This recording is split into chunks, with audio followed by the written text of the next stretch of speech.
When the kidnappers forced Jackson to choose between me and his childhood sweetheart, he chose me and gave up on her.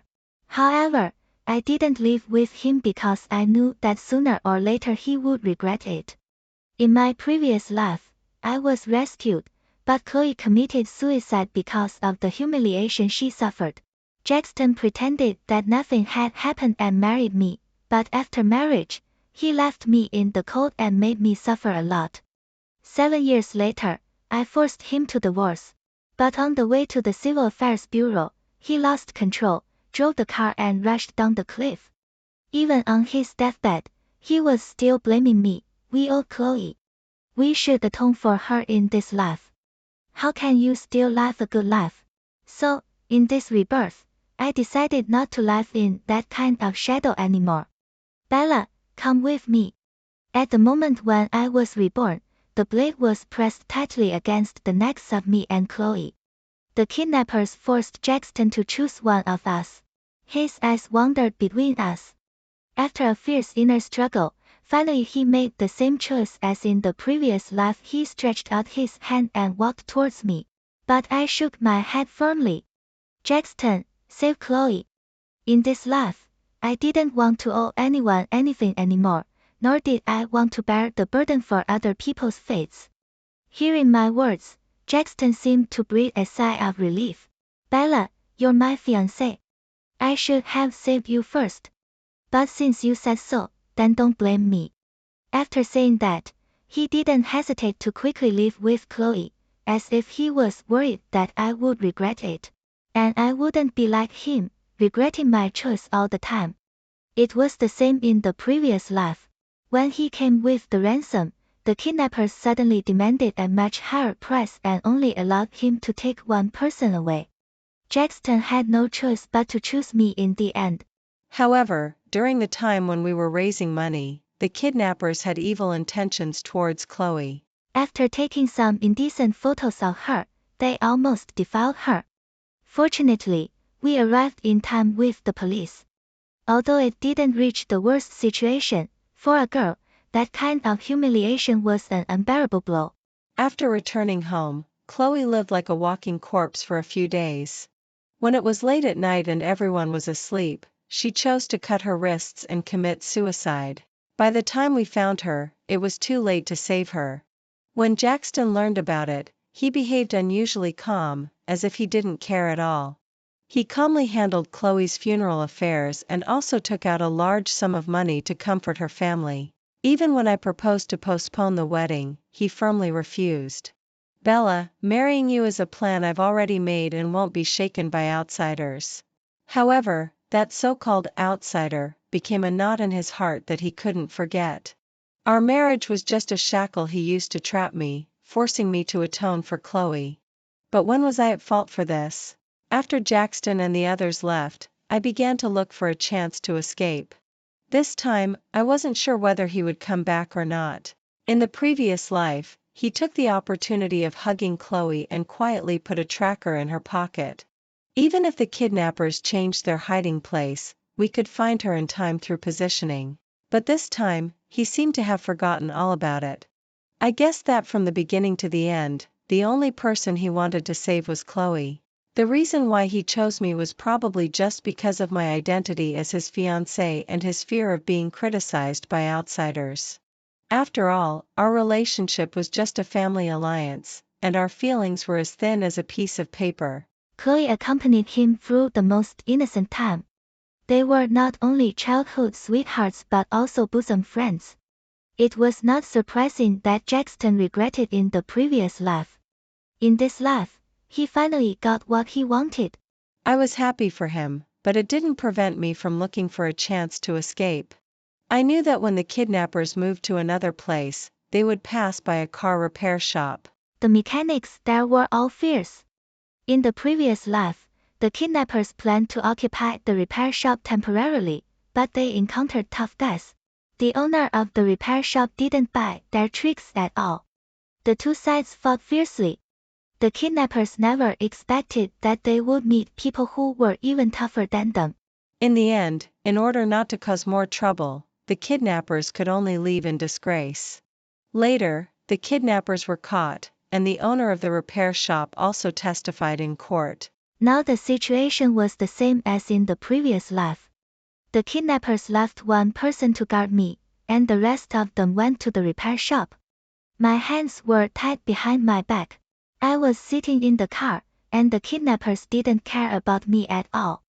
Taking advantage of his inattention, I bit open the door handle inside the car, pushed the door open suddenly and ran forward desperately. My goal was the same as that of the kidnappers, the repair shop. I bet that they wouldn't leave me in the lurch. So, I swaggered in. At this time, the repair shop was in chaos. My eyes immediately locked on the young owner of the repair shop. His facial features were tough and full of righteousness. Combined with his capable skills, he had an indescribable coolness. In order to avoid being accidentally injured, I bent down and rushed over at lightning speed. However, I used too much force and knocked him down to the ground directly. When I fell into his arms, my face turned pale instantly. "I'm sorry. I'm sorry." I apologized incoherently. "Could you please help me?" He glanced at me and frowned. In the next second, he hugged me and rolled on the ground several times in a row. With a bang, a stool fell on the position where we had just been. If he hadn't reacted so quickly, I might have been dead by now. I still felt a lingering fear. When the kidnappers found that I had escaped, they immediately changed from fighting for territory to demanding hostages. The two sides confronted each other. I looked timidly at the man beside me and whispered, "As long as you are willing to save me, I'm willing to pay any price." He didn't respond immediately. Instead, he looked at the group of kidnappers, lost in thought. Someone behind him couldn't help reminding, "Quinn, it's better to let sleeping dogs lie." So his name was Quinn. Since I didn't get a response for a long time, my heart gradually sank. Forget it. It was useless to force it. Just when the leader of the kidnappers ordered me to go over for the third time, I reluctantly took a step forward. Suddenly, a hand pressed on my shoulder. I was forced to stop. Quinn stepped forward and said to the kidnappers, "I'm protecting her today." As if God was helping me too, the roar of motorcycles suddenly came from outside the door. Quinn showed a confident smile. "My reinforcements have arrived." Hearing this, the several kidnappers glared at me fiercely, cursed and left. Finally, I could put my heart at rest. After breathing a sigh of relief, I felt my wrist loosen. Quinn had already cut the rope that bound me. "My name is Bella. Thank you so much just now." I reached out my hand to him, wanting to express my gratitude. But Quinn didn't respond immediately. His eyes were fixed on my wrist. The skin there had become bright red because of the marks left by the rope, which was a bit shocking. "Let me deal with your wound for you." I shook my head. "It's just a small wound. It's nothing serious." He slightly raised his eyebrows. "Who was it that said just now that she would be willing to do anything as long as I saved her?" I was speechless for a moment. He didn't say anything more. He directly pushed me onto the stool and then took out the first aid kit. "Bear with it. It will hurt a little." I gently bit my lower lip and watched him carefully bandage my wound. Suddenly, a warm feeling rose in my heart.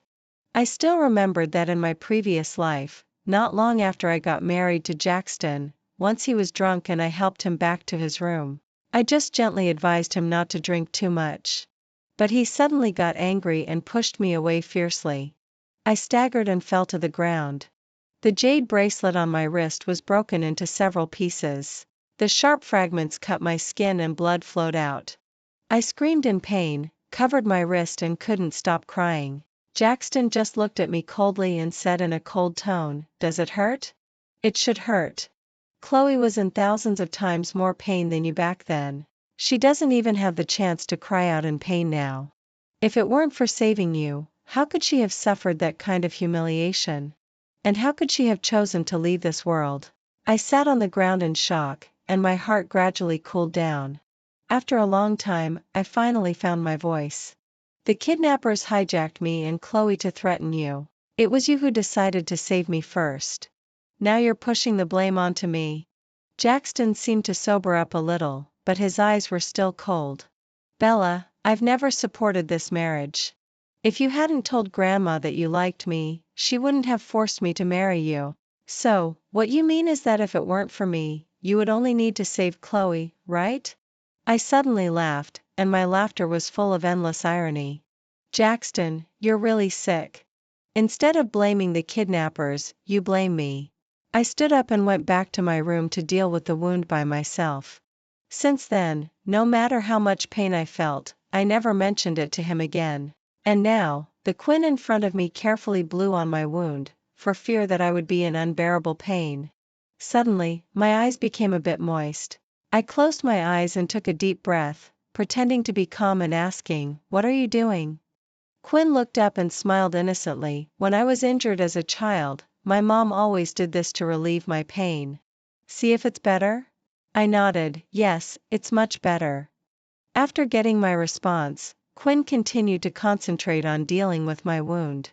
But soon, this tranquility was broken. 5-inch brother Quinn, I heard that someone was causing trouble at your auto repair shop. I rushed here immediately. Oh. Where did you find such a pretty girl? A tall and muscular man with tattoos all over his arms walked in.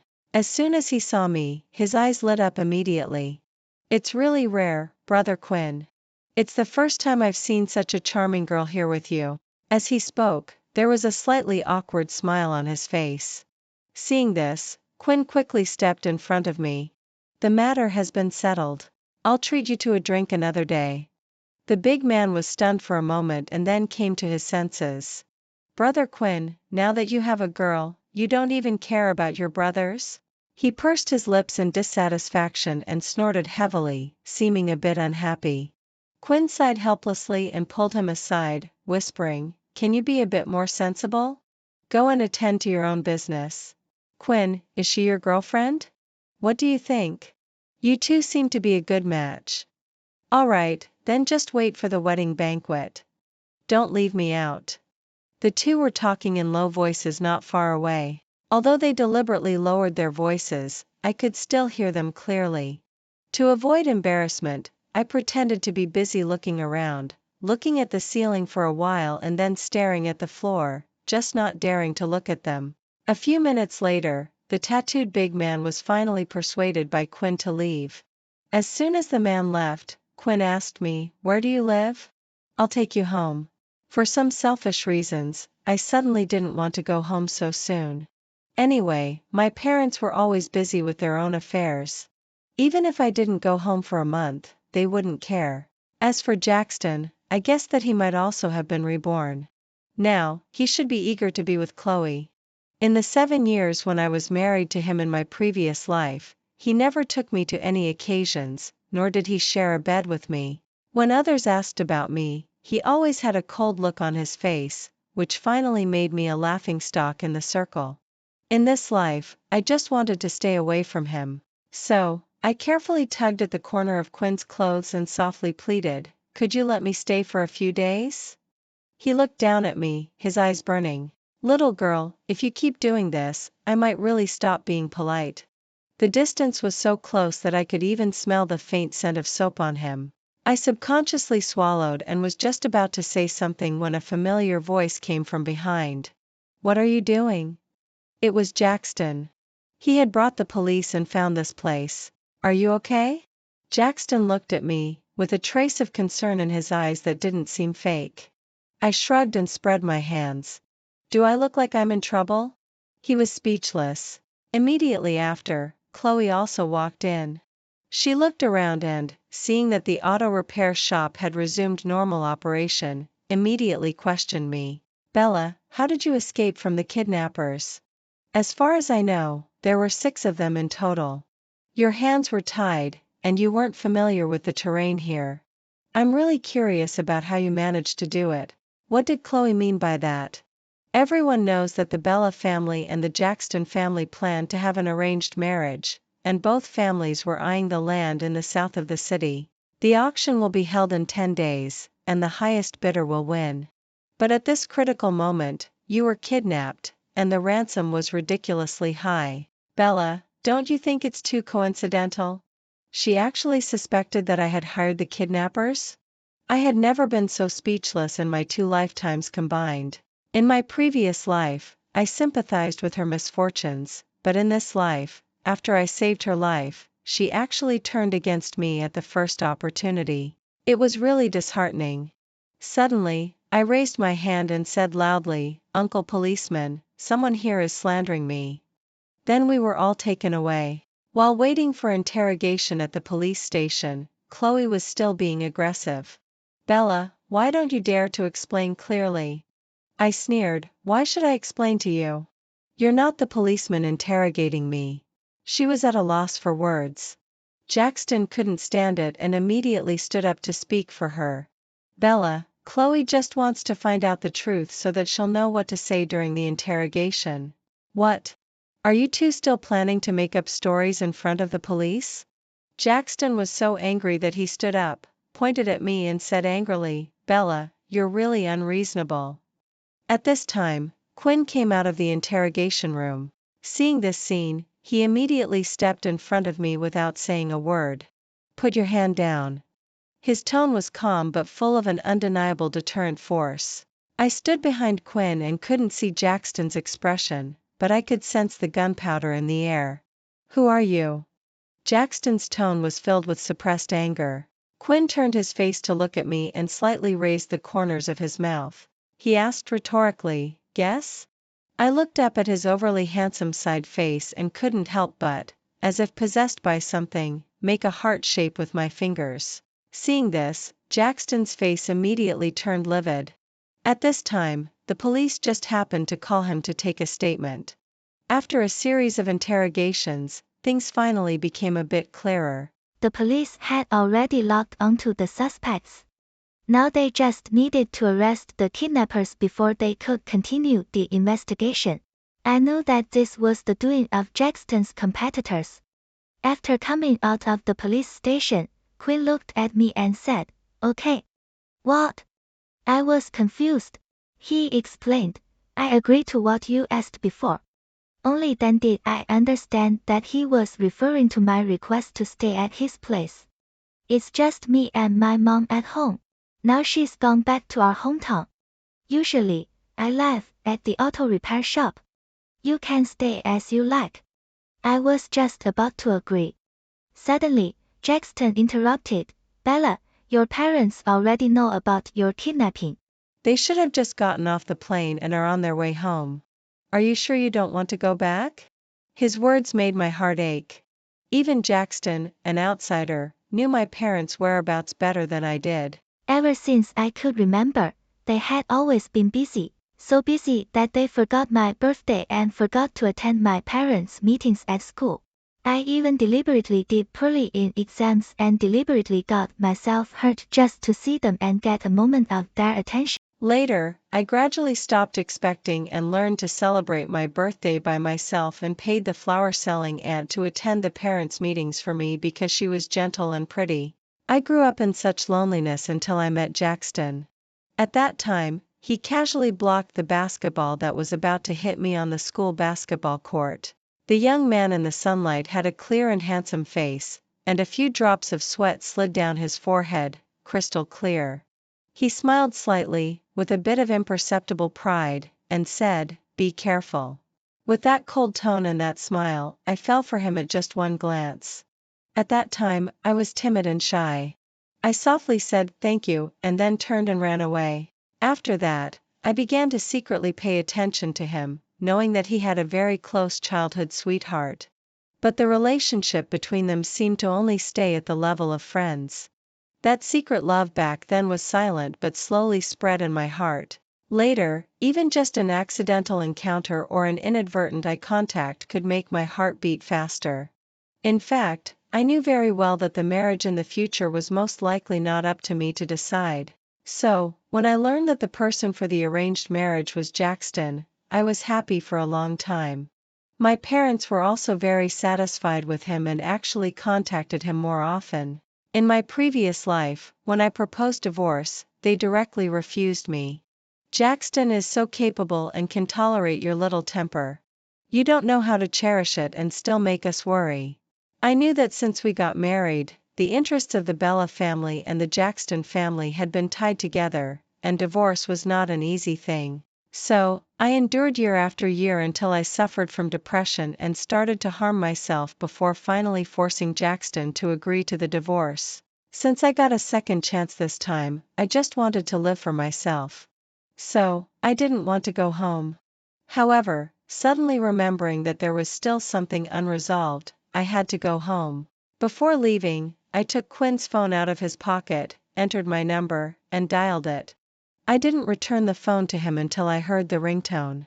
Remember to save my number. I'll come to see you in a few days. After saying that, I stopped a taxi and left in a hurry. From beginning to end, I didn't look at Jackson again. When I got home, I saw my parents sitting in the living room waiting for me. Before I could say anything, they started to scold me. Jackson has told us about what happened today. Can't you stop being so headstrong? Those were kidnappers. If you were a little careless, you could have lost your life. How could you let Jackson save others first? Mom sighed heavily as she said this. How can we trust you to take over the company like this? In my previous life, they didn't trust me and handed the company over to Jackson. Then they pursued their dreams when they were young and lived a carefree life. Dad, who had been silent all along, suddenly said, "Let's get the wedding done earlier." I don't agree. I replied bluntly. I came back to tell you that I'll go to the Jackson family to break off the engagement tomorrow. Whether you agree or not, I'll make my own decision this time. I continued, also, don't think about using the company to threaten me. You can give it to whoever you like. It doesn't matter to me if you don't give it to me. Anyway, I don't want it anymore. Having a second chance in life, I had already grasped the development trend in the next few years and would never be as penniless as I was in my previous life. After saying these words, I turned around and went back to my room. They would probably be even more disappointed in me, right? But I didn't care anymore. The next morning, I got up very early. But I saw that Mom had personally made breakfast for me and was waiting for me. Fong Aunt said that you got up to look for something to eat last night. It's Mom's fault.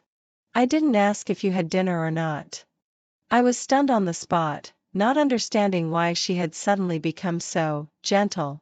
She gently brushed aside the stray hairs on my cheek, her tone full of apology. Last night, your dad and I reflected on it. Perhaps we've been using the wrong methods all these years. We hoped that you could be independent, so we didn't dare to spoil you too much for fear of spoiling you. Since you want to make your own decisions, we'll respect you and won't force you to marry Jackson anymore. Did they agree to my breaking off the engagement? Suddenly, I felt a pang of sadness.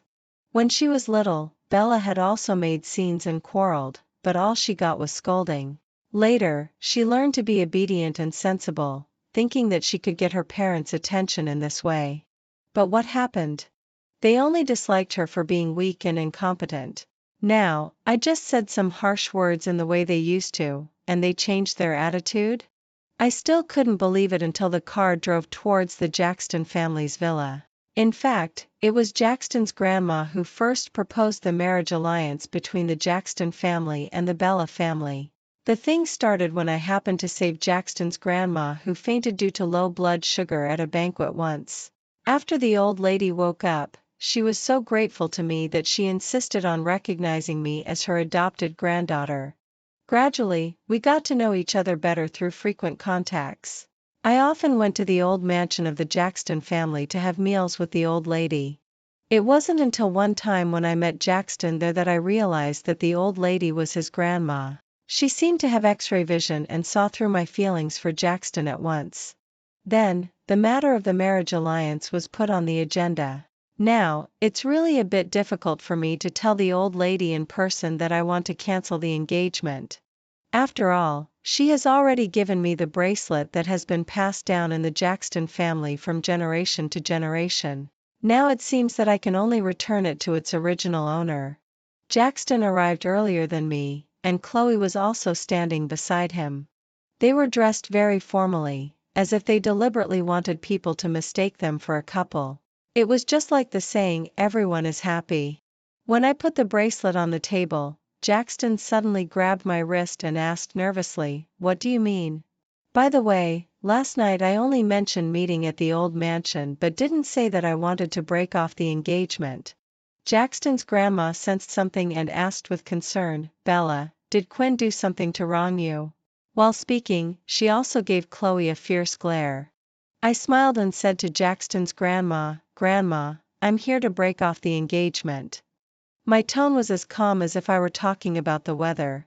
After hearing this, Jackson's pupils shrank slightly. Obviously, he couldn't believe it. "Why?" "Because you left me to save someone else yesterday. It seems that the person you really want to marry is not me."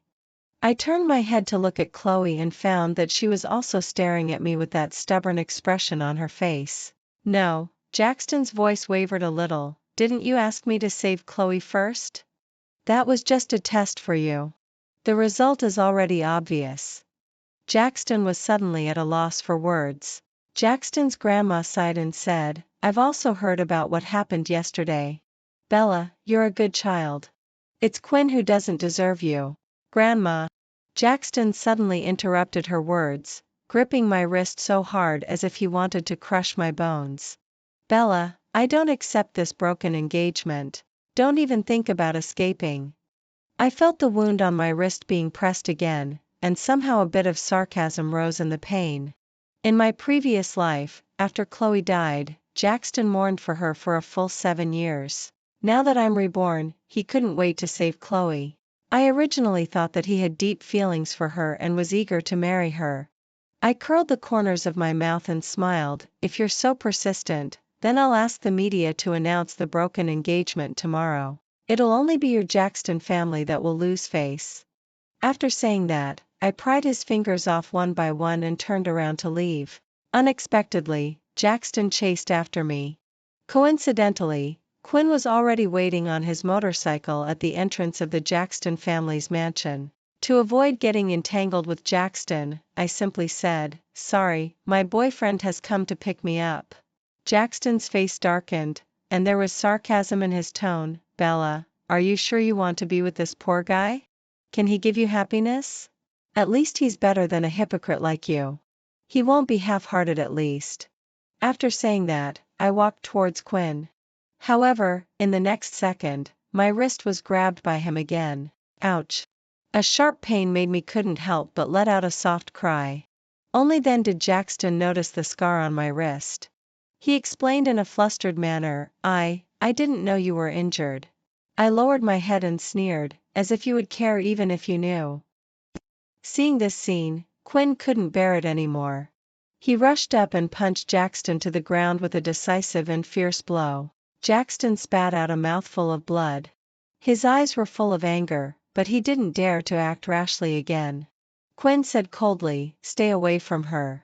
Then he handed me his helmet, started the motorcycle, and took me away. The motorcycle was speeding through the mountains. The wind was whistling in my ears, and the scenery was flashing by in front of my eyes. I leaned against Quinn's back, feeling the excitement brought by the speed, as if I could temporarily forget the unhappiness in my heart. "Girlfriend, where should we go now?" Quinn's voice came from the front. I couldn't help but laugh. It seemed that he had heard what I said just now. So I took the opportunity to hug his waist and said with a smile, "Since you've already called me your girlfriend, how about I go to your house to have a look? And also fill my stomach, by the way." "Of course, no problem. I'm quite good at cooking." "Then I want 4 dishes. Leave it to me." Quinn's laughter echoed in the mountains, and I was also infected by him, feeling much more relaxed. Quinn's home was much more spacious than I expected. He busied himself finding a brand new pair of men's slippers and handed them to me. "They might be a bit big, but these are the only new ones at home." I casually put them on and smiled, "It doesn't matter. They fit quite well. Fortunately, I clean up here occasionally. It shouldn't be too messy." He was clearly the owner here, but he seemed a bit restrained instead. I sat down on the sofa, propped my chin on my hand, and looked at him, teasing, "I don't know how to cook, so you'll have to work hard today." Quinn didn't go to the kitchen immediately. Instead, he took a first aid kit and walked over. The wound that was finally bandaged yesterday was squeezed by Jackson again today. Blood seeped into the gauze and stuck to the wound. Quinn carefully dropped some iodine on the gauze and slowly separated it from the wound. He did such a meticulous job very seriously. Half an hour later, the wound was bandaged again. He also didn't forget to remind me, don't get it wet in the next 2 days. I subconsciously asked, then how can I take a bath? It's okay if you don't take a bath for these 2 days. After thinking for a while, he added, I don't mind. You dare? Okay, I don't dare. Exclamation point. Then I'll go cook? Yeah. I smiled and nodded. I found that I always felt particularly relaxed when I was with Quinn. About an hour later, he brought out 4 dishes. Sweet and sour pork tenderloin, garlic shrimp, steamed fish, and cucumber salad. He handed me the chopsticks. Give it a try. I took a bite and couldn't help giving a thumbs up. It was excellent in color, aroma, and taste, so unforgettable that it was just like him. It seemed that I wouldn't have many chances to go hungry in the future. In the afternoon, I received a call from my father.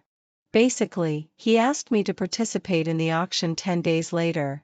He said that if I could win the plot of land in the south of the city, he would entrust me with the full management of the company.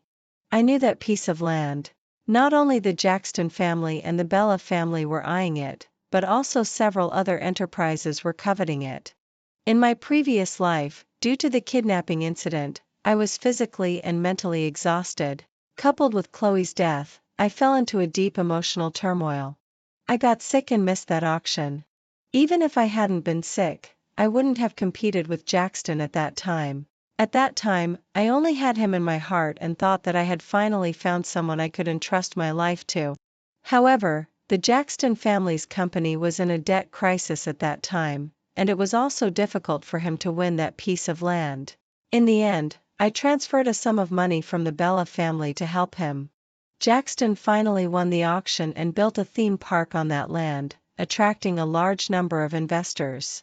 In just a few years, the Jackson family's company reached a new level. From this, it can be seen that that piece of land was definitely a profitable project. Otherwise, it wouldn't have attracted so much attention. This time, I'm determined to win it.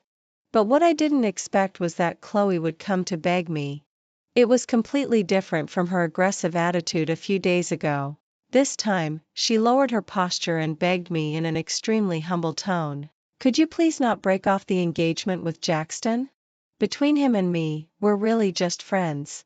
If you're willing to agree, I'll never show up in front of you two again. I quietly looked at her, feeling speechless in my heart. Yes, in my previous life, I also always thought that they were just good friends. But after Chloe died, Jackson's reaction was definitely more than just missing a friend. I still remember that day when he finally agreed to divorce me. It was the 10th time I had self-harmed because of depression.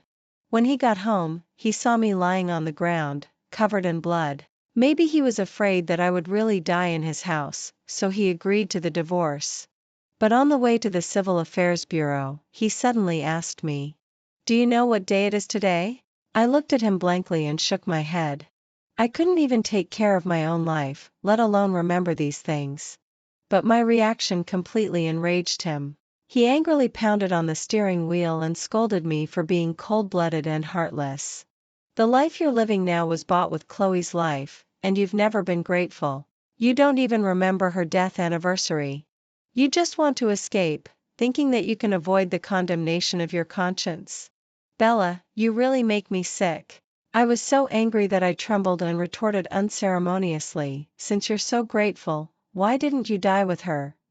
As soon as I finished speaking, the car suddenly lost control and finally rushed down the cliff. Even on the verge of death, Jackson was still blaming me. "We owe Chloe. We have to atone for her for the rest of our lives. And why should you be safe and sound? In this life, we don't owe each other anything." I'd like to see what kind of end Jackson will come to in the end. I raised my hand to interrupt Chloe's words. Recalling the things in my previous life made me feel sick. Are you mistaken? Now both the Jackson family and the Bella family have tacitly agreed to cancel the engagement. Did Jackson ask you to come? She shook her head. No, I don't want to see him lose. Bella, you've always liked Jackson very much. This time it's my fault. I shouldn't have suspected that you hired the kidnappers, nor should I have suddenly returned from abroad. Otherwise, he wouldn't have made you sad by saving me. Her words made me dizzy. Don't want to see him lose? Chloe explained, the Jackson family needs that piece of land in the south of the city to turn things around. Bella, since you're determined to break off the engagement, can you please not compete with Jackson? I sneered, you're daydreaming. Now I understand. In my previous life, when we rushed to save Chloe, the police had already caught the kidnappers and recovered the 2 huge ransoms. Coupled with the money I transferred from the Bella family, Jackson was able to win that piece of land smoothly. But now, because I rescued myself in advance, the kidnappers fled in panic and haven't been found yet. The police haven't found any strong clues, let alone recovered the ransom. This means that the Jackson family has already lost its advantage in the auction. Chloe still refused to give up. She gritted her teeth and suddenly knelt down in front of me. Bella, please. You don't have to love him, but don't ruin him, okay? I've seen moral kidnapping before, but I've never seen such a shameless one. I bent down close to her and whispered, when you heard that Jackson was going to marry me, you went abroad. But when you heard that we got engaged, you suddenly came back. Yes, it's all because of you. So, you should help him yourself. Although your Chloe family is not as wealthy as our Bella family, you can still help a little, right? Besides, last time it was you that he used the money to save. It has nothing to do with me. You're coming to beg me. Are you stupid or am I stupid? After hearing this, Chloe's face turned pale. She opened her mouth but couldn't say anything. If she can figure it out, that's the best. If she can't, she'll be the only one suffering. After I got home, I found that my parents had left again. It seemed that they were just the same as always, only caring about pursuing their own lives and hadn't changed at all. What they wanted was just a qualified heir, and it didn't matter who it was. Well, it seemed that I didn't really care about them that much anyway. I rested at home for 2 days, and the wound on my hand had almost healed. So I took a car out of the garage and drove directly to Quinn's repair shop. As soon as I arrived there, before I saw Quinn, I first met the guy with the big tattooed arm. He called out to me a bit awkwardly, "Hello, sister-in-law. Where's Quinn?" I asked him. He scratched his head and said, "Brother Quinn has gone out. Do you need him for something?" Just after saying that, he slapped his forehead and muttered to himself, "Of course you can look for him even if there's nothing." Look at my stupid mouth. Then he grinned at me, "Sister-in-law, please sit down for a while. Brother Quinn will be back soon." I nodded and sat down on the sofa. There were several sets of different tea sets on the coffee table. I made a pot of tea by myself and tasted it slowly. The guy with the big tattooed arm didn't leave. His face was full of curiosity, and from time to time, he secretly glanced at me. Seeing that I was making tea by myself, he explained, "I'm a rough guy and don't understand these things. Usually, Brother Quinn makes tea for me to drink. Please don't mind." I raised my head and asked, "What's your name?" "Ray." "Quinn is nice to you, right?" I don't know why, but I always had this feeling. Ray shook his head, and I thought I had guessed wrong. But then he continued, "No, Brother Quinn is nice to all of us." I raised my eyebrows. "Oh? In what way?" Most of the employees in this repair shop are from poor mountainous areas. Some of them have physical disabilities, some are illiterate, and they don't have any special skills. For example, Ah Kwang, who is responsible for engine maintenance, can't speak, but as long as he listens to the sound, he can tell where the problem is. And Chen Ping, who has a limp, is in charge of maintenance work. And Adan, who can't read a single word, is a master at painting. They came to the city to make a living, but for various reasons, they couldn't even find a decent job. It was Brother Quinn who took them in, gave them time to learn skills, provided them with food and accommodation, and also paid them wages. Everyone is grateful to Brother Quinn, so they are willing to follow him all the time and won't go anywhere else. I nodded and looked at Ray, asking, "What about you?" His face darkened, and his tone became serious. 5 years ago, I offended someone and was almost beaten to death. It was Brother Quinn who saved me. Since then, I've sworn to follow him for the rest of my life. Whoever dares to bully Brother Quinn will have to step over my dead body. After listening to his story, I was quite shocked inside. All along, my living environment had been lonely, and almost no one had really cared about me. But Quinn could gather such a group of people and make them follow him wholeheartedly. Suddenly, I really wanted to see him. "Do you know where he went?" I asked. Ray thought for a while and said, "Brother Quinn didn't say the specific location. He only mentioned that someone was looking for him. It seemed to be at Tianchen Square." I was just about to leave when Ray seemed to remember something and said again, "By the way, sister-in-law. Actually, Brother Quinn is quite wealthy, but he doesn't show it off. Originally, he didn't let us call you sister-in-law. He said that you are the daughter of a wealthy family and we should call you Miss." Hearing this title, I frowned and thought to myself that Quinn was really old-fashioned. I never expected that I would see Quinn and Chloe sitting together in the coffee shop at Tianchen Square. I didn't know what Chloe was saying to him, but I could see that her eyes were red, as if she had just cried. Quinn was just listening all the time, with his brows furrowed. I watched for a while and found that Chloe suddenly stood up and walked to Quinn's side and sat down. My intuition told me that there was something unusual between them. If it had been the old me, I might have turned around and left and blocked Quinn. Once hurt, I couldn't tolerate any impure feelings. But if it was Quinn, I was willing to trust him this time. Just as I was about to enter the coffee shop, Quinn suddenly stood up and quickly left his seat as if he was afraid of getting something dirty on him. Then, he and I looked at each other as soon as I walked in. Compared to my calmness, Quinn was obviously surprised. He was stunned for a moment and then quickly walked towards me. "Bella." Chloe also chased after us, with a hint of eagerness on her face. "Mr. Quinn, as long as you agree, I..." Her words stopped abruptly when she saw me. However, she quickly regained her composure and instead asked me, "Bella, why are you here? Could it be that you're also here to look for Mr. Quinn?" As she spoke, she unconsciously moved closer to Quinn. But Quinn was very alert. The moment she got close, he immediately stood beside me. He looked at me a bit helplessly. "Bella, I pretended to be fierce and said, "I'll settle accounts with you when we get back." Chloe looked at us, and her eyes gradually dimmed.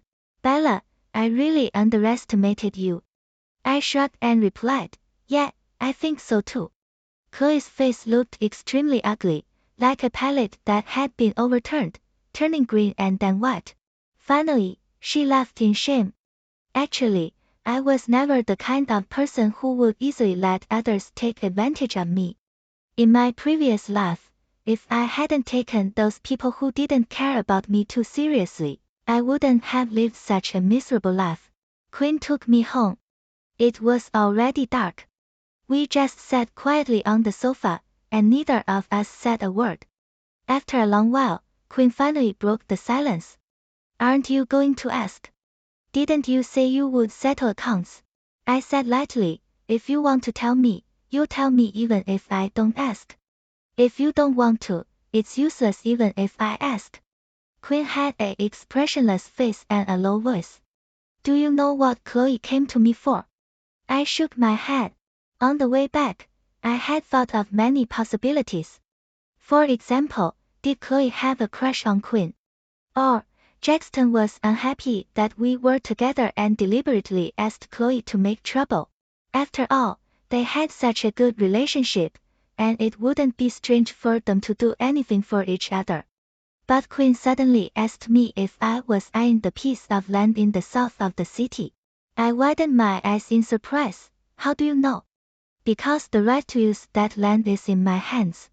It's the property my father left me. What a coincidence. Wait. So, Chloe couldn't find any other way and came directly to Quinn, trying to start from him.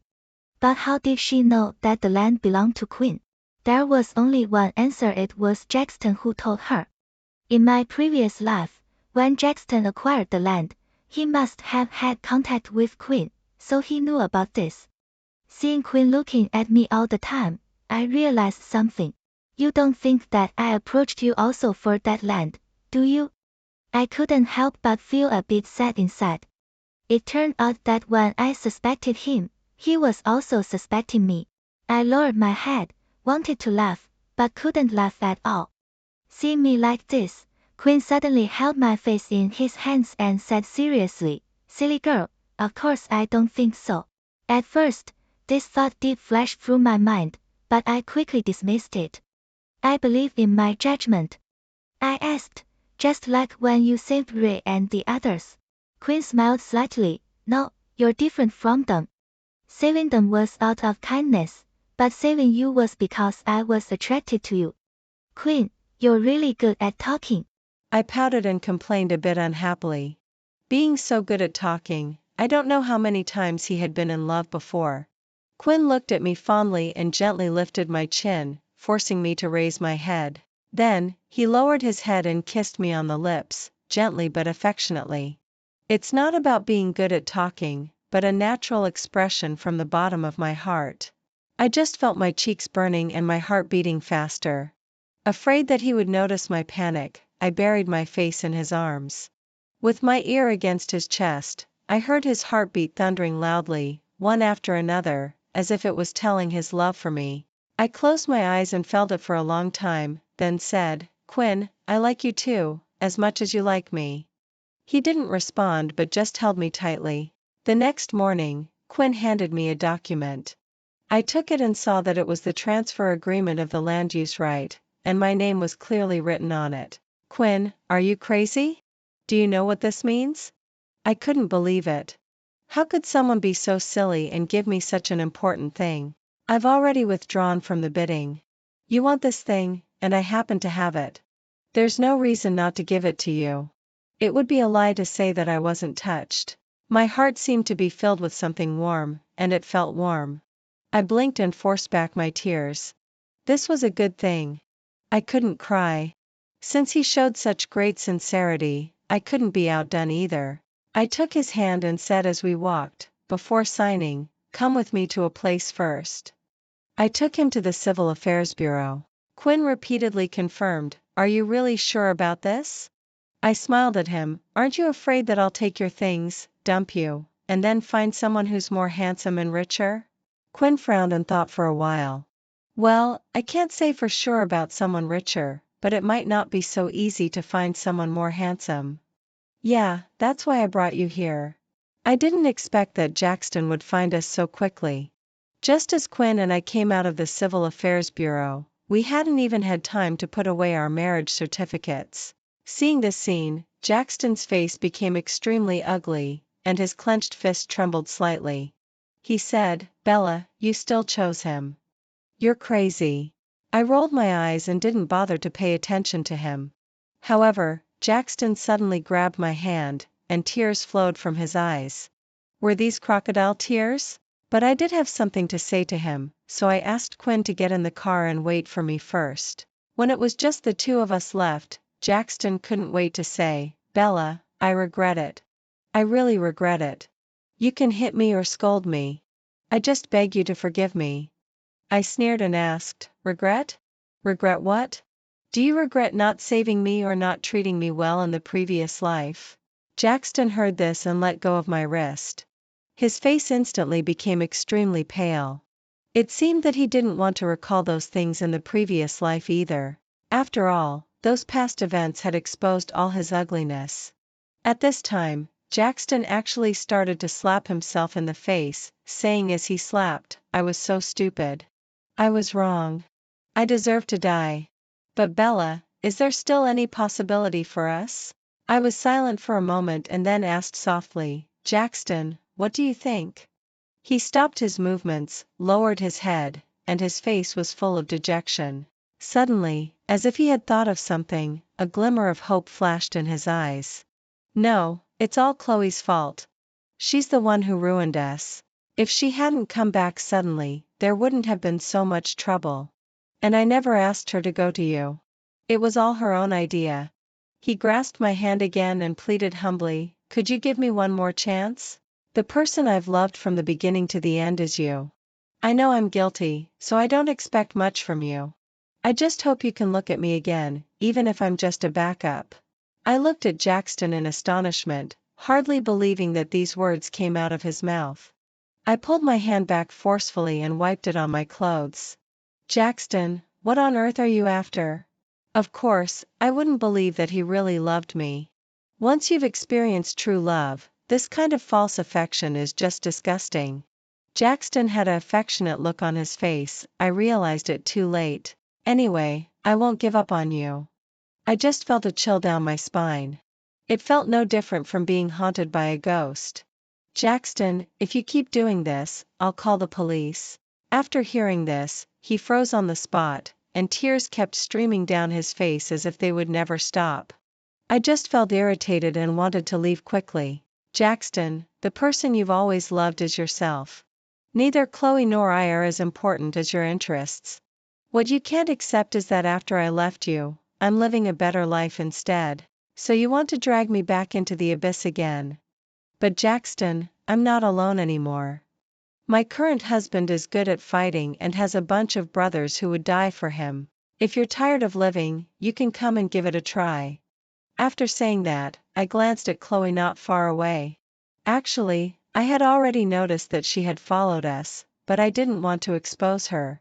I hoped that she could see Jackson's true face clearly and stop working hard for him. 20th ended like a farce. After Dad learned that I had successfully acquired that piece of land, as promised, he handed the company over to me. I didn't tell them that I had obtained the marriage certificate with Quinn because I didn't want anyone to disturb us. I just wanted to live a peaceful life with him. I shuttled between the company and home every day, and time passed quietly. Soon after, I heard that Chloe was going abroad. The person who loved Jackson the most in the world had also given up on him. Before she left, she posted a long article on social media, accusing Jackson throughout the article of being unfaithful and cold-hearted. When I had nothing to do, I promoted that article a bit. As a result, the Jackson family, which was already in a debt crisis, saw its stocks fall again and again because of this matter. It was said that they were going to go bankrupt soon. Jackson was so busy that he was in a terrible mess and begged for help everywhere. But at this time, who would still be willing to help him? Finally, he came to me again. Several months had passed since we last met. Now I was busy developing that piece of land every day. Thinking about making a lot of money in the future, I was full of energy. But Jackson now was a completely different person from a few months ago. His face was thin, his eyes were dark and sunken, his face was covered with stubble, and he looked completely dispirited. I asked him, "Do you want me to help you?" Unexpectedly, he shook his head. He said, "Bella, I've suffered from depression and haven't slept well for several months. I finally understand the pain you felt back then. This is my retribution." I forced myself to hold back the upward curve of my lips and said calmly, "How can this be retribution? This is your good fortune. Think about it. In your previous life, you regretted until you died that you couldn't save Chloe. Even though you achieved great success and had me by your side, you were still unhappy. Now it's okay. God gave you a second chance. Although you have nothing now, you've made up for the regrets of your previous life. Isn't that enough? God has been kind to you. People can't be too greedy. When you gain something, you'll lose something. You can't have everything." That was the last time I saw Jackson. Because 3 months later, on the night when the Jackson family announced its bankruptcy, Jackson got drunk and had a depression attack. He fell into the bathtub. By the time he was found, he was already cold. Sure enough, what goes around comes around. When Quinn learned about this, he was helping me massage my shoulders. My dad once said that a person with bad character is doomed not to go far. I turned over and couldn't help asking, then how far do you think we can go? After thinking carefully, Quinn said, with our characters, it wouldn't be too much to go for 100 years, right? I deeply agreed. Of course not. Then it wouldn't be too much for your husband to want a full meal, right? Quinn stared at me with burning eyes. My reflection was in his eyes, like the most beautiful flower in the world. It said that loving someone is like taking care of a flower. Quinn cherished me with all his heart and couldn't bear to let me suffer any grievance. Instead, I became stronger and stronger. Quinn gave me everything that I didn't get in my previous life. I put my arms around his neck, gently kissed his lips, and said, "It's not too much." The end. The child I adopted from the orphanage and raised for 10 years is actually the biological child of my best friend and my husband. Every night when my best friend stayed at my home, my husband would give me a glass of milk with sleeping pills in it. While I was in a deep sleep, my husband Jason and my best friend Songyu were having an affair openly in my home. Before I could seek an explanation for myself after accidentally discovering the truth, these two scumbags threw me alive from the 20th floor just to silence me. When I opened my eyes again, I became the master of this game. And my targets for revenge were Jason's family and Songyu. Jason, Songyu, it's time to pay with your lives. Every night before going to bed, my husband Jason would thoughtfully heat a glass of milk for me. I would fall into a deep sleep soon after drinking the milk. After I fell asleep, my husband Jason and my good friend Songyu were having an affair in the room next to mine, day after day, year after year. I had always trusted this pair of scumbags like a fool until that night. That day, I wasn't feeling well. I had a cold, a fever, and an upset stomach. When Songyu heard about it, she bought some fruits and came to see me. My father-in-law, mother-in-law, and husband warmly welcomed Songyu. After dinner, I didn't feel well and went back to my room to rest. At 10 o'clock in the evening, my husband Jason, as usual, heated a glass of milk and brought it in for me. He was very concerned about me and kept asking me if I wanted to go to the hospital. I didn't want to worry Jason and said that I would be okay after lying down for a while. Jason put down the milk and said that he was going to deal with some business affairs and told me not to forget to drink the milk. Because of my upset stomach, I didn't drink the milk. I felt really sorry that my husband took the trouble to heat milk for me every day, and I didn't want him to worry, so I secretly poured the milk into the sink. Jason came in to check on me at 10:30. I was lying in bed, he didn't disturb me. He picked up the empty cup, closed the door, and left. I curled up in bed for about another half an hour. I was so thirsty that I wanted to drink some water, so I decided to get up and pour myself some water. Unexpectedly, when I passed the guest room, I heard wild laughter coming from inside. I gently pushed open the unlocked door, and everything inside came into my sight. On the big bed in the guest room, my best friend Songyu, dressed scantily, was sitting on my husband Jason's lap. Jason's hands were on her body, and the two were kissing passionately, not noticing me opening the door at all. The scene in front of me was so absurd that it was unimaginable. I thought I was having an illusion because of my illness. But the illusion couldn't be this real. The two naked bodies were rolling around without any shame or restraint. Later, it was Songyu who first noticed me standing blankly at the door of the room and let out a scream. She was in a flurry and grabbed something to cover herself. Jason didn't expect that I would show up either and stammered, weren't you asleep?" I finally recovered from the shock and disbelief. The double betrayal made my eyes turn red. I roared and rushed over madly to scratch and hit them. Songyu got slapped by me a few times, and Jason's face was scratched and bleeding by me. The commotion in the guest room was so loud that Jason's parents and our son Kevin in the children's room were also awakened and immediately came to check and try to stop us. I didn't care about anything and kept hitting and cursing. Jason's parents stopped me from hitting Jason. I could only hit Songyu. When I slapped Songyu, Kevin, the child I had adopted for 10 years, rushed towards me with a baseball bat in his hand, shouting, "Bad woman! Don't bully my mom." I thought the mom he was protecting was me. But when Kevin rushed over, he hit me hard with the bat. Although he was only 10 years old, he was quite sturdy and weighed 100 pounds. He was an out-and-out little fatty. I was hit hard by Kevin and couldn't stand steadily. I fell over and hit my head on the bedside table. Blood flowed out, and the pain hit me. My muddled mind became clear again. I pointed at Kevin with difficulty and asked, "What did you just say? Who is your mom?" After I married Jason, I couldn't get pregnant. Jason suggested that we adopt Kevin from the orphanage. Everyone who saw Kevin said that he looked like Jason. There is a saying among the people that adopted children may look like their adoptive parents. I thought it was our fate, but now, looking at his face that resembled Jason's, I suddenly realized that Kevin's eyes also looked a lot like Songyu's. I instantly realized a possibility. Is he your child? Neither Songyu nor Jason said anything, which was an admission of my question. At that moment, I felt like I was going to explode. How could these two scumbags bully me like this? Jason, that scumbag, was a Phoenix man, while I was the rich daughter of a wealthy family in the city. Jason had tried every means to pursue me. If it hadn't been for Songyu, my so-called best friend, meddling in it, I would never have married Jason. That night when I went out to celebrate Songyu's birthday, I was made to drink a few more glasses of wine.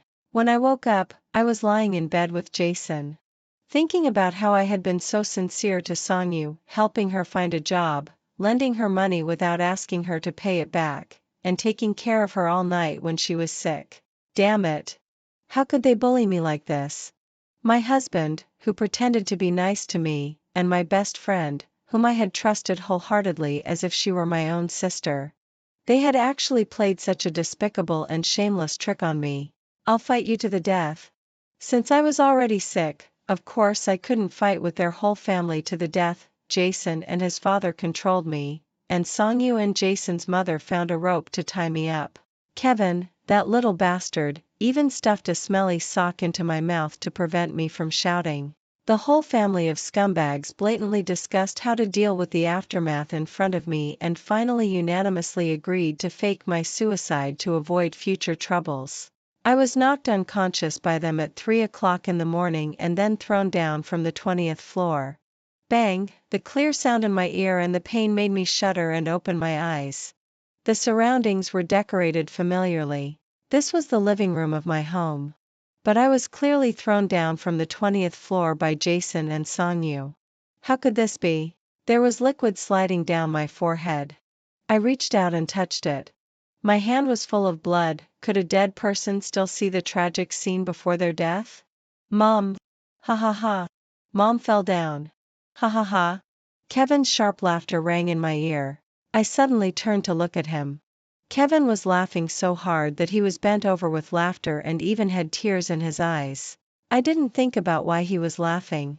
I just couldn't control my anger when I thought that Kevin, whom I had raised and loved dearly for 10 years, was actually the illegitimate child of Jason and Songyu. I raised my hand and pushed hard.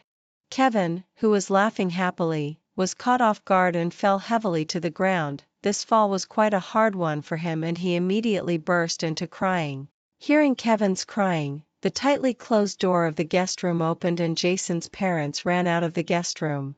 Jason's father picked up Kevin and coaxed him lovingly while Jason's mother shouted at me, "Why did you push Kevin? He's just a little child. How could he bear your push? What if something happened to him?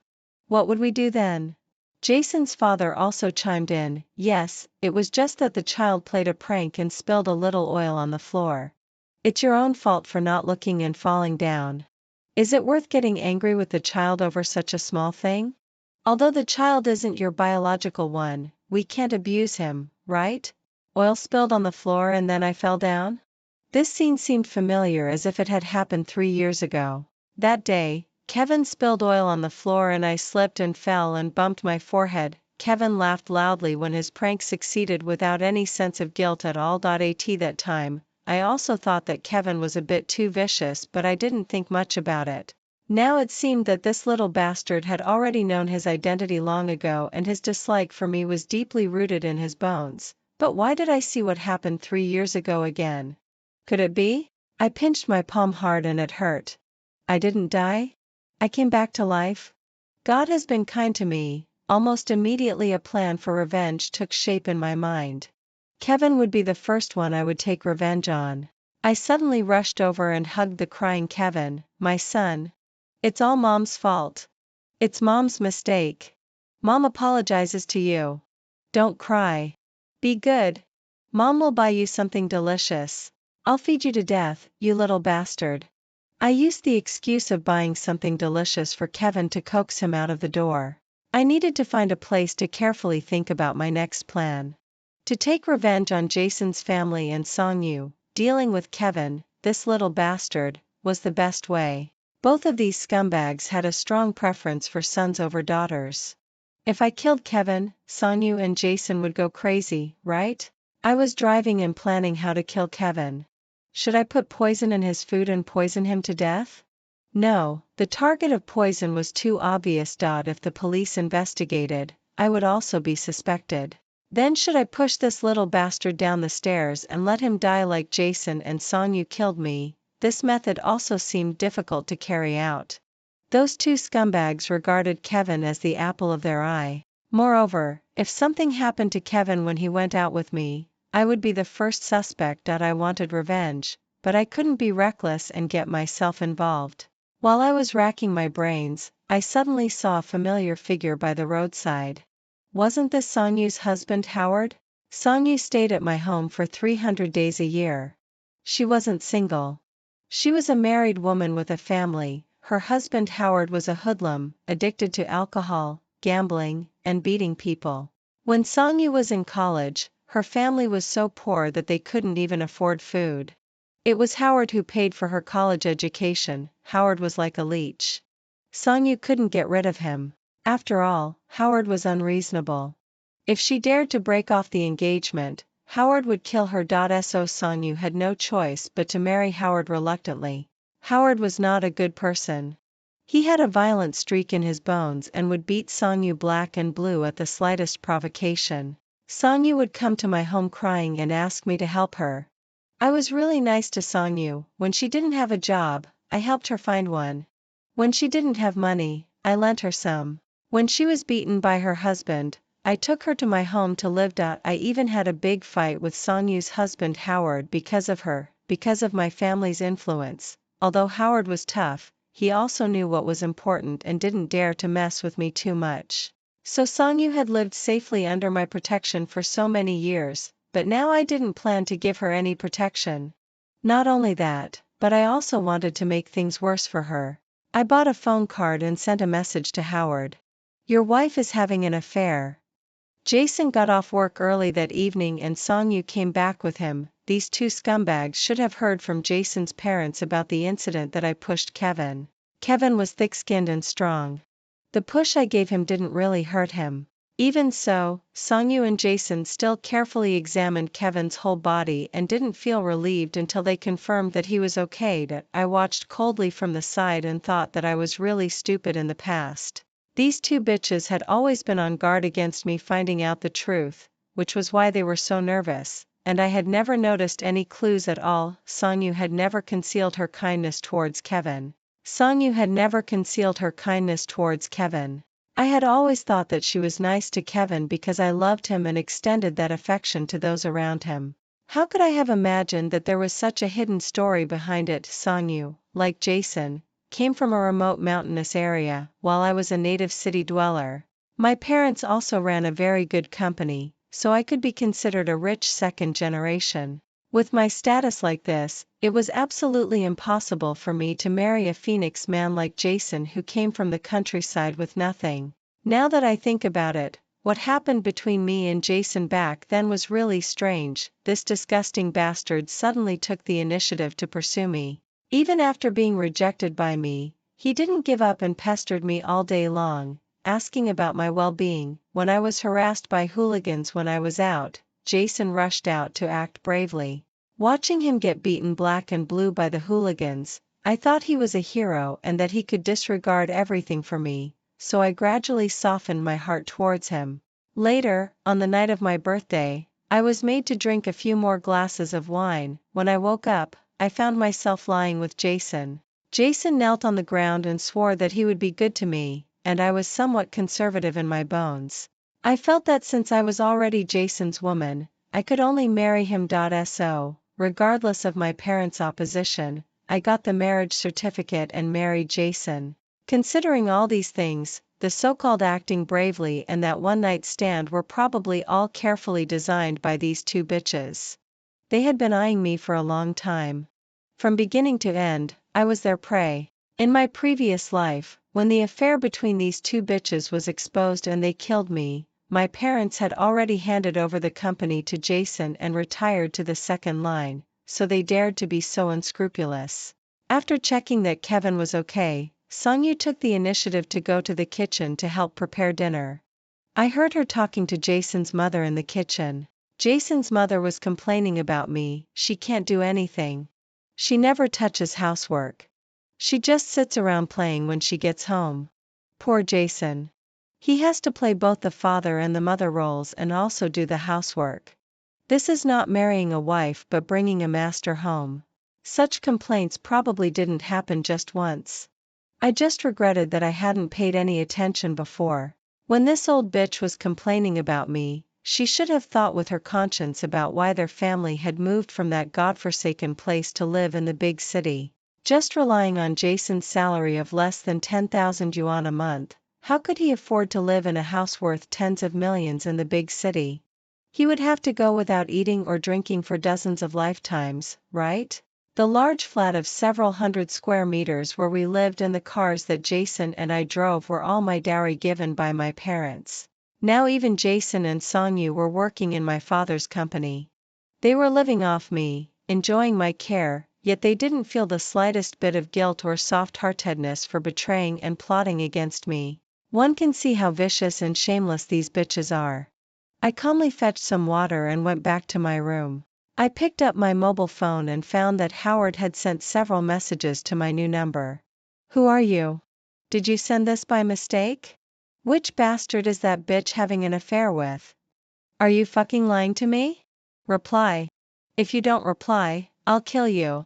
I slowly sent Howard the fabricated nude photos of Songyu and a man whose face couldn't be clearly seen. You don't need to know who I am, but what I tell you is the truth. Look, these are the photos of your wife having an affair with another man. I knew Howard's temper.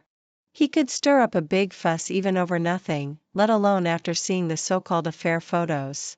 Once Howard saw the message, he would surely be so angry that he'd be fuming at the top of his head and immediately go to trouble Songyu. And I had to leave the place for him to play out his anger when Howard arrived. After all, with me around, Howard couldn't fully vent his anger on that bitch Songyu. I made an excuse that I had to go and check on my parents, and Jason and Songyu couldn't be happier. With me at home, their family couldn't be affectionate and harmonious. With me gone, I was making room for their family. Jason pretended to see me off downstairs. After watching me get in the car and leave, he turned around and went back. I drove out but didn't go far. Instead, I parked my car nearby and waited for Howard to come. I waited in the car for almost 40 minutes and then saw Howard riding an electric bike towards me in a murderous rage. The good show was about to begin.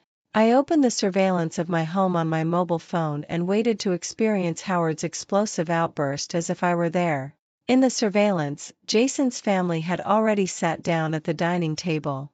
They were having a happy meal, with Jason and Songyu looking at each other affectionately and putting food in each other's bowls. Hearing the doorbell ring, Jason's mother got up and opened the door. Howard rushed in furiously, and before the people in the room could react, Howard had already rushed to the dining table. He grabbed Songyu's face and slapped her hard. There was a loud smack. Even I, holding my mobile phone, could feel the pain. Howard didn't just slap her once but slapped her again and again, asking as he slapped, "Bitch. Who's your lover?" "I didn't." "How dare you say you didn't? I have evidence." Howard grabbed Songyu's hair and stepped on her. "Tell me. Who's your lover? If you don't tell me, I'll kill you today." Seeing Howard beating Songyu like this, that little bastard Kevin didn't even dare to step forward to help. I had hoped that he would rush up to hit Howard like he had hit me before. With Howard's temper, in a fit of rage, he might have kicked Kevin's guts out, right? Even a devil is afraid of a more evil person. Kevin, that little beast, even at his young age, knew how to make a choice. He sat aside, scared silly, and didn't dare to move. Jason and Jason's father and mother didn't dare to help either. Howard was a reckless guy on the street who wouldn't hesitate to use a knife. These three bitches didn't dare to provoke Howard, so they just watched Howard beat and kick Songyu. Finally, Songyu's nose and mouth were bleeding and she was exhausted. Jason had no choice but to call me for help. Howard was a bit afraid of me. He had been beaten up by my father's bodyguards before. Seeing Jason calling me to complain, he let go and left, cursing as he went. I watched this scene inside.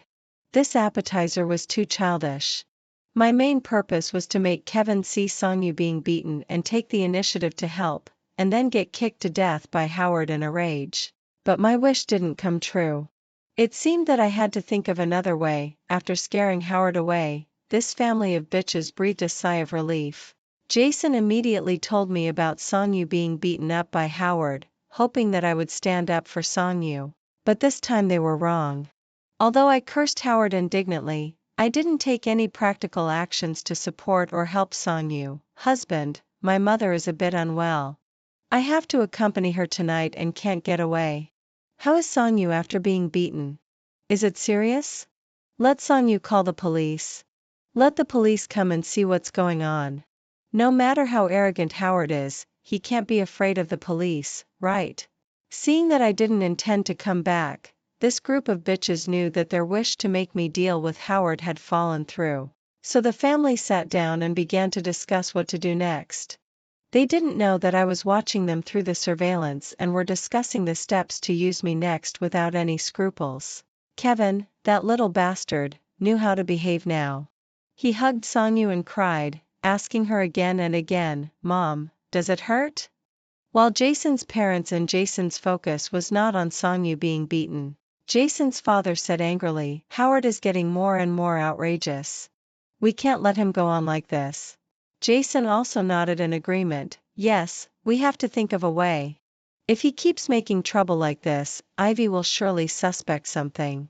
We have to deal with Howard before Ivy suspects. Let's leave this matter to Ivy. We'll drug Howard to make him lose his mind and molest Ivy. How could Ivy let Howard off? She will surely make him stay in prison for the rest of his life. Truly worthy of being the most vicious among vipers." Songyu, that bitch, was so black-hearted that she came up with such a poisonous plan. So was it also designed by this group of people that Howard molested me in my previous life? I gritted my teeth. I was just worrying about not having a way to plot against them, and they actually offered themselves up. Since that's the case, don't blame me. I'll beat them at their own game. I didn't get home until the next night. Songyu's face was disfigured, and she took a leave of absence and didn't go to work. Seeing me come back, Songyu and Jason's parents told me indignantly about what happened to Songyu last night, trying to arouse my sympathy. The two old bitches were quite eloquent. Every sentence was about how Howard was a scumbag and that we must find a way to deal with Howard. I also pretended to be very angry and agreed to deal with Howard, giving these bitches a boost of confidence. Hearing that I was going to help, these three bitches all looked relieved. At that moment, the doorbell rang. My mother had arrived. I had called my mother over. The excuse for her coming was to take me and Kevin out for dinner. Every time my mother took me out for dinner, we went to high-end restaurants. Jason's mother had always been envious. I had a plan to carry out tonight and took the initiative to ask to take Jason's mother along. She happily agreed, immediately went back to her room to change clothes, and followed us out for dinner. Before leaving, I generously ordered takeout from a 5-star hotel for them. We're going to have a big meal. We can't let Dad and Songyu go hungry. I've ordered a big meal for you. You don't need to cook. Songyu and Jason's father were very happy to be able to eat takeout from a 5-star hotel. They didn't know that I had prepared this thoughtfully for them because there was a good show waiting for them to start tonight.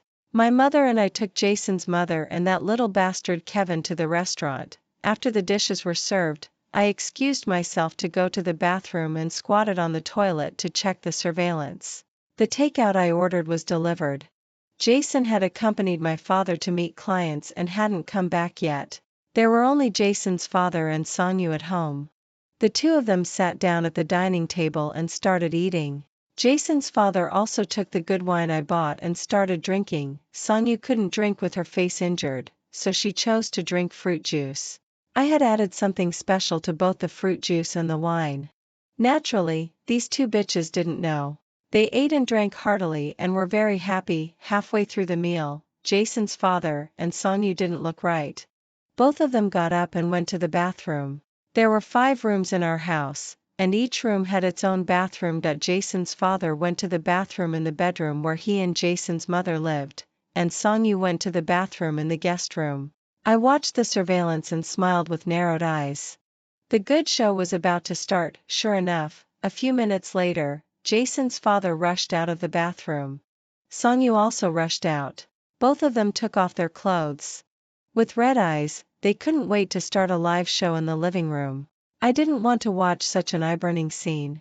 I took screenshots of the surveillance and sent a shocking message to Howard using that new number. Then I went back to the restaurant to continue eating. I knew that Howard would definitely go to my house to check. Howard was a sneaky guy who ate, drank, whored, and gambled. He knew how to pick locks, and our house lock couldn't withstand him opening it. Soon, the scandal of Sonyu and Jason's father having an affair would be exposed to everyone. Knowing that Sonyu was having an affair with my husband, I really wanted to see if Jason's mother could still keep her cool. Knowing that Sonyu had slept with his biological father, I really wanted to see if Jason would still remain indifferent and continue to have this despicable clandestine affair with Sonyu. Sure enough, half an hour later, the property manager called. "Ivy, something's happened at your home. Please come back immediately." I knew exactly what was going on, but pretended to ask. The property management staff stammered, "Something's happened to your father-in-law. You'll know the details when you come back and see for yourself." Since something had happened to my father-in-law, of course I couldn't continue eating. I told Jason's mother about it and rushed back home with her. The door of my house had been forcibly broken open by Howard. Sonyu and Jason's father were intertwined in a strange position like two wild dogs that had been shaved bald. Both of them had numerous scars on their exposed bodies, all of which were Howard's masterpieces. Even after the property management staff arrived, the two of them continued their wild behavior without any regard for others, without the slightest sense of shame or intention to stop. Even when Howard went up and punched and kicked them, he couldn't stop them. For fear of causing death, the property management staff had no choice but to ask the security guards to restrain Howard and then called me. The stuff I bought at a high price was really powerful. These two beasts were still so lost in their own world that they couldn't extricate themselves even when I and Jason's mother rushed back. At first, Jason's mother thought that Howard had come to make trouble again and had been instigating me on the way, asking me to find a way to get rid of Howard. But when she entered the living room and saw her own husband entangled with Sonyu like a dog, the old bitch was dumbfounded. She let out a shriek and pounced on them, slapping Sonyu, pinching her, and cursing at her. The filthy language was really unbearable. With an anxious expression on my face, I secretly laughed and dialed Jason's number. "Something terrible has happened. Your father and Sonyu. Anyway, come back quickly. If you're late, someone might die." Jason didn't go home but went straight to the hospital. His father, shameless as he was so lost in the moment with Sonyu in public that he didn't want to pull himself out. Jason's mother went crazy and directly picked up a wine bottle and smashed it on them. Both Jason's father and Sonyu were knocked unconscious. The medical staff came and took the two who were still tightly intertwined to the hospital. This whole scene was filmed. Before the two of them regained consciousness in the hospital, the video of Sonyu and Jason's father spread everywhere without any mosaics. After all, Jason was an executive in my father's company. Once such a shameful thing happened, people immediately started digging into his past. He lost all his face and couldn't show his face in public for a short time. Jason's mother was also driven nearly mad. This old bitch had tacitly allowed her son to have an affair with Songyu under my nose and even helped cover it up. I thought she wouldn't be sad or upset about such things. I never dreamed that such a thing would happen to her one day. She was furiously cursing Songyu. She asked me to drive Songyu away and never allow this bitch to enter my house again. I looked troubled and said, "Mom, there might be something hidden in this. I believe Songyu isn't that kind of person." Then I said to Jason, "Husband, Songyu isn't that kind of person, right? Both you and I know her. Could there be something hidden? Could it be that father-in-law was attracted by her youth? Pa, she's a slut who slept with thousands of people. She's already been used up. Who would be attracted by her youth?" My mother-in-law cursed angrily. Then could she have been set up? Could it be Howard? I deliberately said this. Jason would definitely suspect that all this was a setup and would surely suspect me too. I first threw out a smoke bomb for him. Doesn't Howard know how to pick locks? Could he have sneaked into our house? How terrifying is that? Seeing my innocent look, Jason surprisingly didn't suspect me. Well, if I had set this up, I wouldn't have needed to go to so much trouble. I could have just driven their whole family away. He suppressed his suspicion of me and instead suspected Howard. Howard was a hoodlum who would stop at nothing and was capable of doing such a thing. Although he suspected that Songyu's affair with his father was a setup, Jason still drove Songyu away. After all, it was too disgusting to keep a woman who had slept with his own father at home. Of course, there was another reason. He had been rising in status over the years and was about to take over my father's company. Songyu was past her prime and no longer had anything to attract him. What he needed was a younger face and body. Being able to take this opportunity to drive Songyu away was a good thing for Jason. He didn't investigate further and just let his mother drive Songyu away. The protective umbrella that Songyu had always relied on was torn apart. She didn't want to go back to Howard, but she had no choice and was finally taken home by Howard. Because the video of her and Jason's father was all over the place, Songyu was also fired from my father's company. Without a job and with her reputation completely ruined, she also had to endure being beaten by Howard every day. Songyu suffered a lot and even came to beg me. She thought I was still the kind and stupid me from before and was certain that I would lend her a helping hand. How could I do as she wished? I showed Jason the voice messages of Songyu's requests that she sent to me and let him make the decision. Of course, Jason didn't agree and firmly refused Songyu's request. I sent the message of Jason's refusal to Songyu. "It's not that I don't want to help you. Jason doesn't allow it. He said you have no sense of shame or morality, and if I help you, you'll bite the hand that feeds you. You know, this family of mine didn't come easily. I can't have children, and Jason's family has been so tolerant of me. I can't create a rift with my husband because of you." I knew that no matter how harshly I cursed Songyu to her face, it wouldn't hurt her as much as Jason's simple words of disgust. After all, she loved Jason deeply. She was willing to have a child for Jason and was willing to betray me, who had been truly kind to her. Now that she saw that Jason wasn't willing to help her, would she still be so devoted to Jason? No, she would hate. When her hatred reached its peak and turned into despair, it would be a life-and-death struggle between Songyu and Jason's family. Songyu endured Howard's inhumane torture every day. How could Howard, who had caught her having an affair with Jason's father himself, tolerate it? For a domestic violence-prone hoodlum like Howard, the thing he couldn't tolerate the most was betrayal. Before, he had always thought that Songyu wouldn't dare to betray him.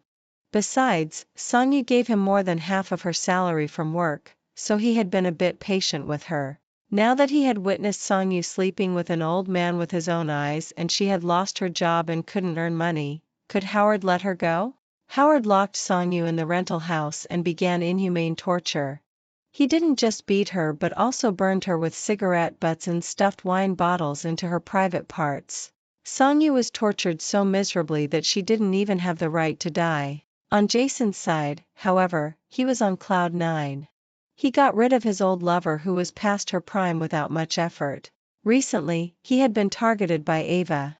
Ava was a prostitute I hired with money. She was sick and had just been diagnosed with AIDS. Ava was very beautiful, young, and had an excellent figure. She was also very good in bed.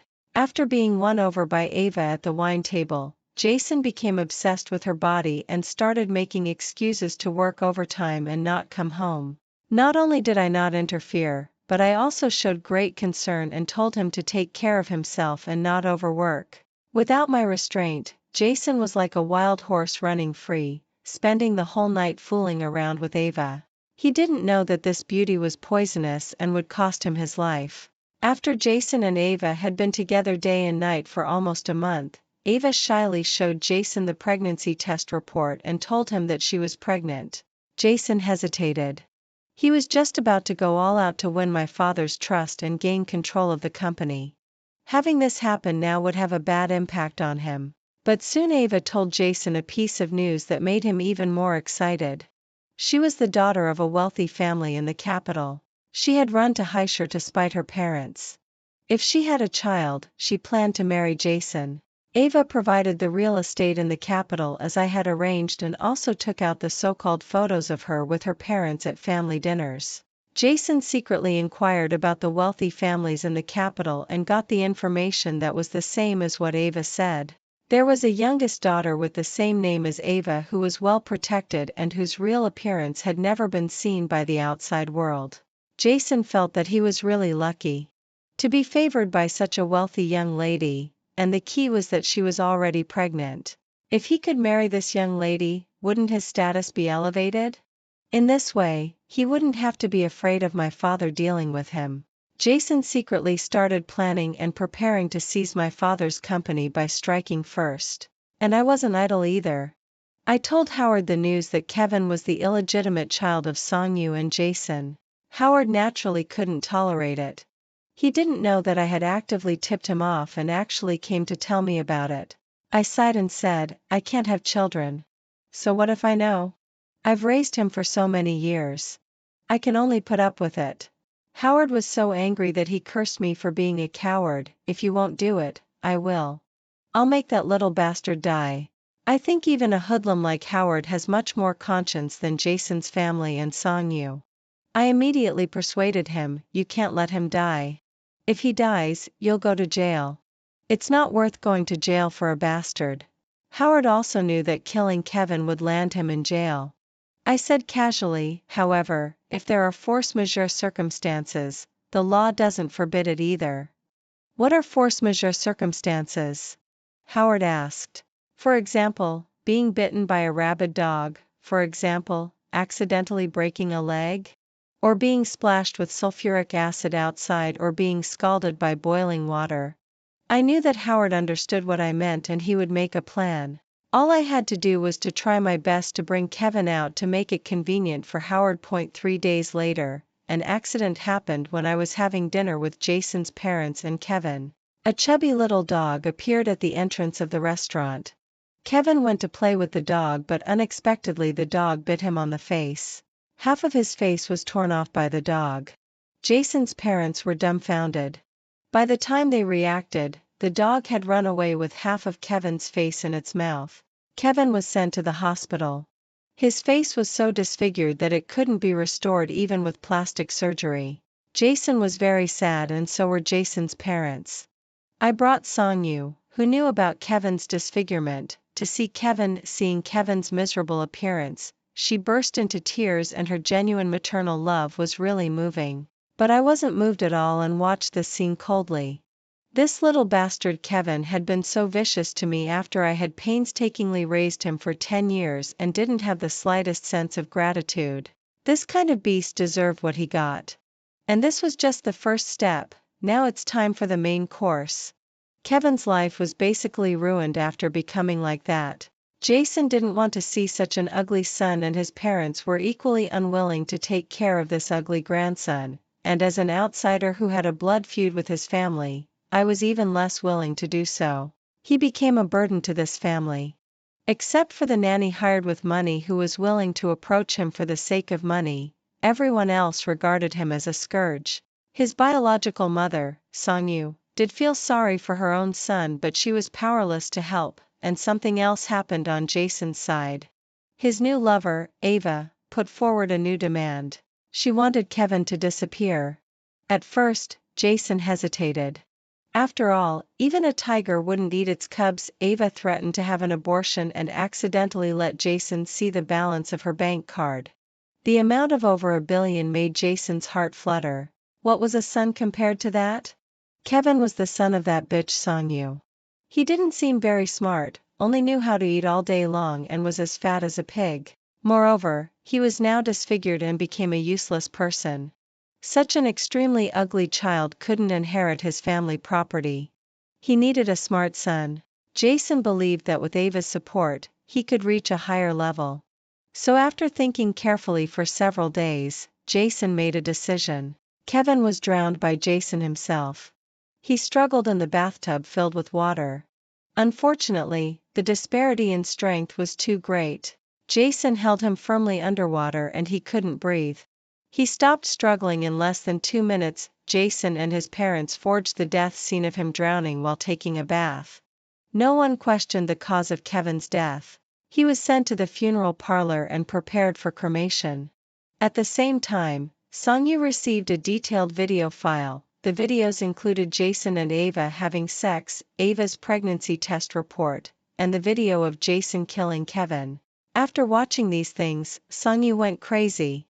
She raged, shouting and cursing that she would kill Jason, that heartless and ungrateful bastard. I gave her the opportunity. Song-yu was originally chained by Howard. I asked Howard to let her go and thoughtfully prepared a sharp knife for her. Song-yu took the sharp knife and found my home. Jason wasn't there. Song-yu first attacked his parents with the knife. Jason's parents were each stabbed several times and fell into a pool of blood, helplessly going to meet the king of hell. Then Jason, who came back later, was seriously injured by the ambushed Song-yu. This was a very vicious case of revenge and murder. Song-yu was arrested by the police and was waiting for the death penalty.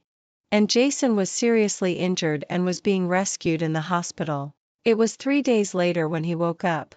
When he opened his eyes, he saw me. I was wearing a red cheongsam and had delicate makeup on, smiling at him gently. Ivy. Jason's voice was as hoarse as a broken gong. Could you pour me a glass of water? No. I refused with a smile. Jason, how do you feel? Does it hurt a lot? Ivy, I want to drink water. Don't rush. Listen to me tell you 2 things first. I said slowly. The first thing is that your parents are dead. Song-yu has been arrested. She killed 2 people. There's no doubt that she'll get the death penalty. The revenge for your parents has basically been avenged. That's a good thing. But there's another thing I have to tell you, which is that I already knew about your affair with Song-yu long ago. I also knew that Kevin was your child long ago. Do you have anything you want to ask me? I saw Jason's eyes widen in shock. Was it you? Did you plan all this? Yes, you guessed right. You poisonous woman. Well, I'm far less bad than your whole family. I said with a smile. You know, I've been waiting for this day for a long time. Waiting to see the retribution of your family. Every day felt like a year to me. Fortunately, it's all over now. I'll tell the police. Go ahead and tell them. What can the police do to me? Your parents were killed by Song-yu, and your son was killed by you. By the way, you probably don't know yet that the fact that you killed your son has been exposed, right? What are you talking about? Where did the video come from? You should ask yourself that. It said that even a tiger wouldn't eat its cubs. How could you bear to drown the illegitimate child of you and Song-yu? Song-yu attacked your parents precisely because she saw the video of you killing Kevin. Isn't it exciting? You. Jason struggled to raise his finger and point at me, unable to say a complete sentence. Your Kevin family is finished. Look, your parents are dead, and you're going to die too. You tried so hard to find a son to carry on the family line, but in the end, you got nothing. Your family has come to an end. Jason couldn't accept it and was still trying to deny it. No. It's impossible. Are you still thinking about Ava's pregnancy?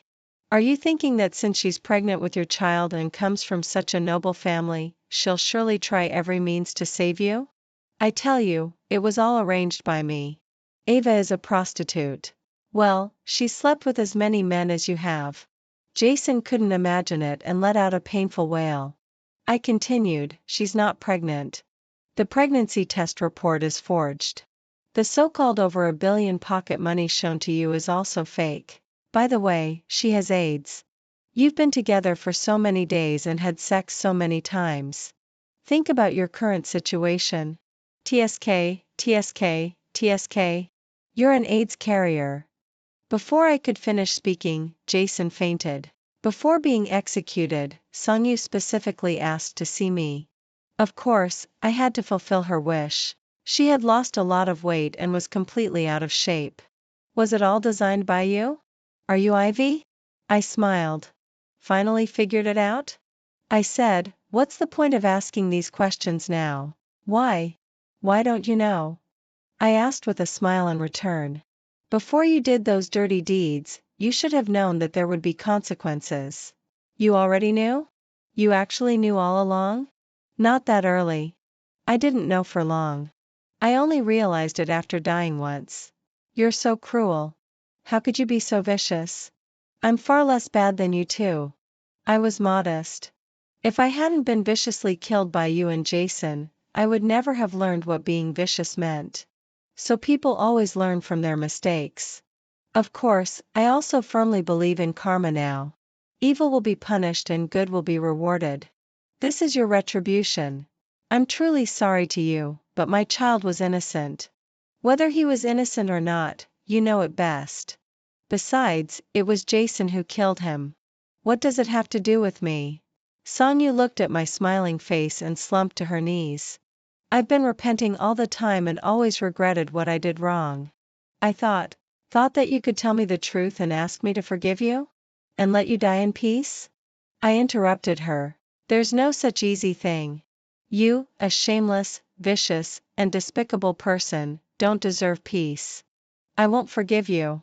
Don't daydream. 3 days later, Song-yu was executed. Because the video of Jason killing his son was made public, he was also publicly tried and sentenced. He kept complaining that he was wronged and tried in vain to drag me down with him. Unfortunately, the police didn't find any evidence against me from beginning to end. His attempt to drag me down was in vain. Jason was sentenced to death with a reprieve. Usually, those sentenced to death with a reprieve won't die and will probably be released after serving more than 10 years in prison if they behave well. But that's only for ordinary prisoners with a death sentence with a reprieve. Jason was different. He was an AIDS carrier. I'm afraid he won't be able to wait for the day when he's released and starts a new life. 5 years later, Jason, who was tortured by complications day and night, died painfully in the detention center. It was said that when he died, his whole body was festering and there wasn't a single piece of good flesh left. As for me, I've completely walked out of this deadly marriage. I have a man who truly loves me. My infertility has been cured. I'm actively preparing for pregnancy and looking forward to the birth of a new life. The end.